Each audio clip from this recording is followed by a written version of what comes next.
যিসকল graduate candidate হয় তেওঁলোকৰ বাবে এটা সুখবৰ আহিছে। SSC CGLৰ ফালৰ পৰা বহুকেইটা পদ মুকলি কৰা হৈছে। 14,500 ইয়াতে পদৰ সংখ্যা 14,582টা পদ মুকলি কৰা হৈছে। যিসকল গ্ৰেজুৱেট কেণ্ডিডেট তেওঁলোকৰ বাবে সুখবৰ, তেওঁলোকে CGLত এপ্লাই কৰিব পাৰিব। ষ্টাফ চিলেকশ্যন কমিশ্যন SSC ফালৰ পৰা মুকলি কৰা হৈছে। ইয়াতে লাষ্ট ডেটটো আপোনালোকৰ 4/7/25 দিয়া হৈছে। Staff selection commission group B and group C ফালৰ পোষ্ট মুকলি কৰা হৈছে। ইয়াতে নাম্বাৰ অফ পোষ্ট আপোনালোকৰ এছিষ্টেণ্ট ছেকশ্যন অফিচাৰৰ পৰা চেণ্ট্ৰেল ছেক্ৰেটেৰিয়েট ছাৰ্ভিচৰ ফালৰ পৰা এজ লিমিটটো আপোনালোকৰ দিয়া হৈছে 20ৰ পৰা 20 পৰা 30 ইয়াৰ্ছৰ ভিতৰত কৰিব পাৰিব। এছিষ্টেণ্ট ছেক্টৰ অফিচাৰৰ পৰা আপোনালোকৰ এজ লিমিটটো আপোনালোকৰ 18ৰ পৰা 30 বছৰলৈকে দিয়া হৈছে। ইয়াতে ডিপাৰ্টমেণ্টত আপোনালোকৰ এজ ক্ৰাইটেৰিয়াটো বেলেগ বিচৰা হৈছে। এছিষ্টেণ্ট ছেকশ্যন অফিচাৰ আপোনালোকৰ মিনিষ্ট্ৰী আপোনালোকৰ ৰেলৱে ফালৰ পৰা আপোনালোকৰ যোনটো পদ আছে তাত আপোনালোকৰ এজ লিমিট আপোনালোকৰ 20ৰ পৰা 30 বছৰ বিচৰা হৈছে। তাৰপিছত এছিষ্টেণ্ট ছেকশ্যন অফিচাৰত আপোনালোকৰ ইয়াতে আপোনালোকৰ এজ লিমিটটো আপোনালোকৰ 20ৰ পৰা 30 বছৰ বিচৰা হৈছে। এছিষ্টেণ্ট ছেকশ্যন অফিচাৰত আপোনালোকৰ 20ৰ পৰা 30 বিচৰা হৈছে। ইয়াতে আপোনালোকৰ সকলোখিনি তথ্য দিয়া হৈছে। ইনস্পেক্টৰ অফ ইনকম টেক্সত আপোনালোকৰ ইনকম টেক্স ইনস্পেক্টৰত আপোনালোকৰ 18ৰ পৰা 30 বছৰলৈকে বিচৰা হৈছে। ইয়াতে সকলোখিনি তথ্য দিয়া হৈছে। আপোনালোকে অধিক তথ্য জানিবৰ বাবে নটিফিকেশ্যন চাব পাৰে। ইয়াতে যিসকলে গ্ৰেজুৱেট কেণ্ডিডেট হয় তেওঁলোকৰ বাবে অতি সুখবৰ যে তেওঁলোকে এই পদৰ বাবে এপ্লাই কৰিব পাৰিব। ইয়াতে আপোনালোকৰ SSC CSS ৰিক্ৰুটমেণ্টৰ ফালৰ পৰা মুকলি কৰা হৈছে।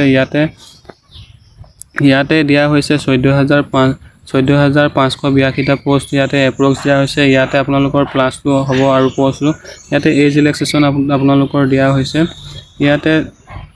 ইয়াতে এজ ৰিলেক্সেশ্যন কেটেগৰী ৱাইজ দিয়া হৈছে। ইয়াতে যিসকল SC ST কেণ্ডিডেট আছে তেওঁলোকৰ বাবে 5 বছৰ এজ ৰিলেক্সেশ্যন দিয়া হৈছে। যিসকল OBC কেণ্ডিডেট আছে তেওঁলোকৰ বাবে 3 বছৰ দিয়া হৈছে। যিসকল PWD কেণ্ডিডেট আনৰিজাৰ্ভ কেণ্ডিডেট হয় তেওঁলোকৰ 10 বছৰ দিয়া হৈছে। যিসকল PWD OBC কেণ্ডিডেট হয় তেওঁলোকক 13 বছৰ এজ ৰিলেক্সেশ্যন দিয়া হৈছে। যিসকল PWD SC ST কেণ্ডিডেট হয় তেওঁলোককো 15 বছৰ এজ ৰিলেক্সেশ্যন দিয়া হৈছে। তাৰপিছতে ইয়াতে এডুকেশ্যন কোৱালিফিকেশ্যন ইয়াতে ভাগে দিয়া হৈছে। আপোনালোকে নৰ্মেল গ্ৰেজুৱেট হ'লেও পাৰিব। তাৰপিছত ইয়াতে আপোনালোকৰ হাই ছেকেণ্ডেৰী আৰু গ্ৰেজুৱেট লাগিব। ইয়াতে জুনিয়ৰ ছেক্ৰেটেৰিয়েল অফিচাৰৰ বাবে গ্ৰেজুৱেশ্যন 60% মাৰ্ক লাগিব আৰু ইয়াতে হাই ছেকেণ্ডেৰীও দৰকাৰ হ'ব। ইয়াতে সকলোখিনি তথ্য দিয়া হৈছে অল পোষ্টৰ আপোনালোকৰ। ইয়াতে আপোনালোকৰ নেক্সট ইম্পৰ্টেণ্ট কথা এটা মেনশ্যন কৰা হৈছে যে অল আদাৰ পোষ্টৰ বাবে bachelor degree from recognise university institute আপোনালোকৰ নৰ্মেল গ্ৰেজুৱেশ্যন কৰা হ'লেই হ'ল ইউনিভাৰ্চিটিৰ ফালৰ পৰা। ইয়াতে আপোনালোকৰ ইয়াতে দিয়া হৈছে কেণ্ডিডেট এপ্লাই ইয়াতে ফাইনেল ইয়াৰ 1/8/25 যদি আপোনালোকৰ পাছিং আছে তেতিয়াহ'লে আপোনালোকে এই পদৰ বাবে এপ্লাই কৰিব পাৰিব। ইয়াতে আপোনালোকৰ জেনেৰেলসকলৰ বাবে 100 টকা পে' কৰিব লাগিব।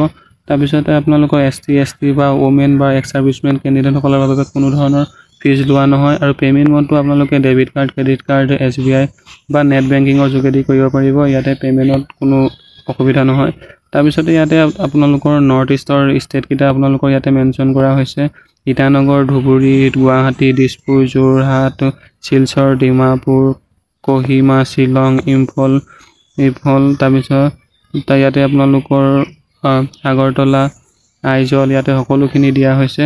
তাৰপিছত নেক্সট আপোনালোকে যদি অধিক তথ্য জানিব আছে তেন্তে নটিফিকেশ্যনত চাব পাৰে।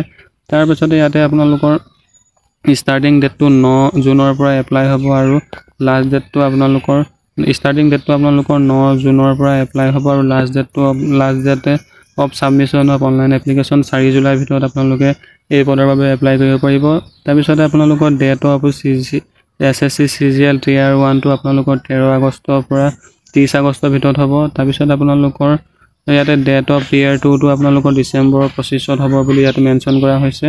ইয়াতে যদি আপোনালোকে গ্ৰেজুৱেট কৰা হয় তেন্তে আপোনালোকৰ বাবে এটা সুখবৰ যে আপোনালোকে এই SSC CGL পোষ্টৰ বাবে এপ্লাই কৰিব পাৰে। ইয়াতে আপোনালোকৰ এডভাৰটাইজমেণ্ট ডিটেইলছটো আপোনালোকৰ চাব পাৰে। ইয়াতে SSC ফালৰ পৰা মুকলি কৰা হৈছে। ইয়াতে সকলোখিনি তথ্যও দিয়া হৈছে। আপোনালোকে যদি গ্ৰেজুৱেট কৰা হৈছে তেন্তে আপোনালোকে ইয়াতে এপ্লাই কৰিব পাৰিব। ইয়াতে এছিষ্টেণ্ট অফিচাৰ ছেকশ্যনত আপোনালোকৰ গ্ৰুপ B এজ লিমিটটো আপোনালোকৰ 20ৰ পৰা 30 বছৰ দিয়া হৈছে।